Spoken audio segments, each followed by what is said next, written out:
Pero paano po si Lolo Diego? Si Shanti? Hindi, basta. Pag sumali pa kayo, baka lumala pa. Mas magiging tumemi tayo dito hanggat magulo ka lahat. Pero paano po kung kailangan niyo ng... Basta. Dito lang tayo. Sama ka. Yes, very friendly po ang lahat. Okay po ang mga kasama ko sa work, sila direct, staff, crew, and also yung actors. Kumusta po yung pakikipag-usap niyo with the kids, yung first eksena niyo po kasama yung mga bata? Okay naman, ang gagwapo. Yun agad yung ano, no? Ang gagwapo ng mga bagets. Ayan. Tsaka magaan sila ka-work. Ma'am, for advice niyo po sa mga bagets ng Maka?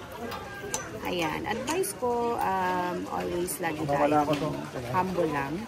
Kahit saan tayo mapunta, tumaas tayo, basta lagi lang tayong humble. And kailangan lagi tayo may connections sa mga ka-work natin. Lagi tayong maging nice. Welcome to Maka, ma'am. Thank you.